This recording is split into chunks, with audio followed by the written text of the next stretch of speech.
is the most annoying enemy in every Souls game? From Software has put out masterpiece after masterpiece over the years, but each game has those one or two bastards that just gnaw deep into your inner soul. I hate enemies like this with the rage of 1,000 suns. They thrash all over the place with attacks that are the complete antithesis of the core combat of the series. While these days I don't get much satisfaction out of playing with a shield, this is one where I'm more than happy to make myself an exception. If his jumping around like he's fresh out of Arkham Asylum wasn't enough, add to the situation that he could poison you, and one of his main encounters is this boss variant in a tiny underground bunker. I will say, it's pretty damn cool that you could heal them right into a stagger for massive damage, which is a nice little hidden mechanic.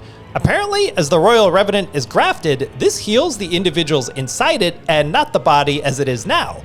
I have no idea if that's true, but it sounds like a good theory. The crawling hands of Caria Manor and various other locations are a solid pick too, as it can be difficult to determine when and where you should dodge, never mind that there's 387 of them wandering the grounds. Also, I don't know if they've since nerfed her, but shout out to Preceptor Miriam, a strong candidate for most rage-inducing NPC fight in the series. This land is peaceful, its inhabitants kind.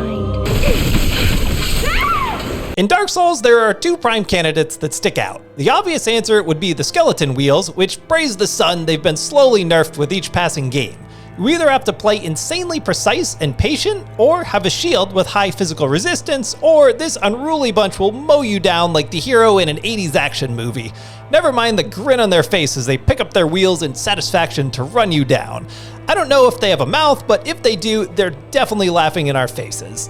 A close second would be the little blow dart snipers down in Blighttown. As if Blighttown wasn't already enough of a nightmare, have fun dealing with dudes that inflict you with a status that you most likely won't have the means to fix.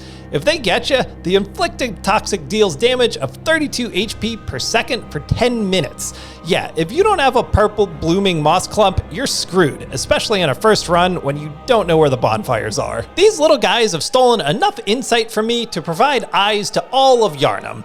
Out of all the monstrosities in Bloodborne, these little Cthulhu-faced goobers still skeeve me out more than almost any other enemy. Perhaps it's simply the factor that the brain sucker can deplete a valuable resource that causes the player to panic, but I, to this day, still get caught in their arcane traps. Whatever the reason, even with all the years of Soulsborne training, my ability to dodge vanishes like a fart in the wind. The annoyance comes in that you should seemingly be able to annihilate them, but when they snare you up in their little trap and you have to just sit there helplessly and take it, oh my god, is that infuriating. It's the ones that are seemingly avoidable that enrage the most. It might be because at times Demon Souls is secretly my favorite game in the entire series, but one enemy didn't stand out greatly here. I could see the skeleton wheels in 4-1 being a hot pick, especially in pure black, but with cerebral play, the linear nature you cross them in resigns them into parry practice, as in this case the added weapon works against them in comparison to Dark Souls. Come to think of it, you could just go with Satsuki, maybe the single cruelest enemy placement in the entire series. You could also go for the giant bear bugs, which aren't necessarily irritating or infuriating, they just have such massive health that ridding them of your path takes an eternity, especially if you lack a magic-based attack. Many will probably go for the good old mind flayers as they look to decimate you with their mini version of God's Wrath, or shock you in place, causing you to sit there and watch them put their grubby little tentacles all over your precious build, but we'll revisit mind flayers later. In the end, I'd probably nominate the Depraved ones in World 5, as the repeated thrusting jab that they do in trying to push you off that ledge that stun locks you into place irritates every fiber of my being. Also, while technically not an enemy, shout out to the creepy demon babies in Maiden Astraea's boss arena. Similar to Demon Souls, I kind of had to reach and convince myself a little here, as I find Sekiro to be pretty close to a perfect game. I'm not one to bitch about the camera, as I generally find these complaints greatly exaggerated, but if you were to convince me, you'd point to the Lone Shadow Long Swordsman fight.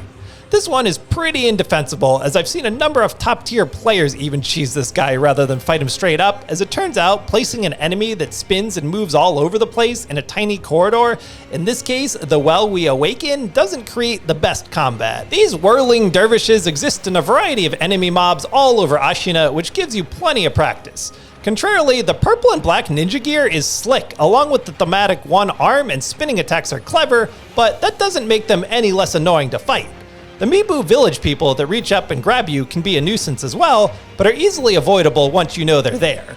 While I'm not including main bosses, Headless Ape is a pretty brutal encounter as well. This is probably the most obvious pick on the list, as I've never met a player of Dark Souls 2 and said, hey, what's your favorite area? And they said, yeah, huge fan of the Frigid Outskirts. Love that place. An area that, along with the Bed of Chaos, is in a close race for most disliked thing in general in the Dark Souls series.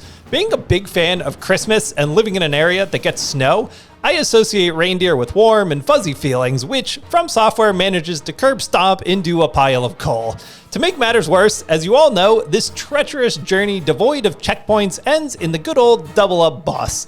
I begrudge the usage of the term lazy for a video game developer, as I understand the massive effort it takes to make a game, but rarely does the creative genius involved in copy-pasting a boss and doubling it ever yield tremendous results. Dark Souls 3 arguably has the most well-rounded, balanced combat in the Soulsborne entries, so it was tough to pick, but an enemy that can sap not just your health, but your health bar is always going to be public enemy number one.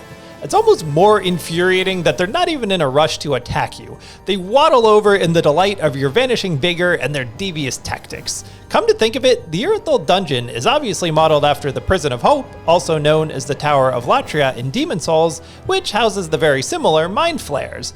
If 1 or 2 wasn't bad enough, have fun exploring this room close to the profane capital that has a gang's worth of them. While they're technically not an enemy, but an environmental hazard, shout out to the angels in the Dreg Heap. My god, are those guys annoying. If you want a more positive, upbeat video, check this one out that I made about the main man behind the series, Hidetaka Miyazaki. Farewell, good hunter. May you find your worth in the waking world.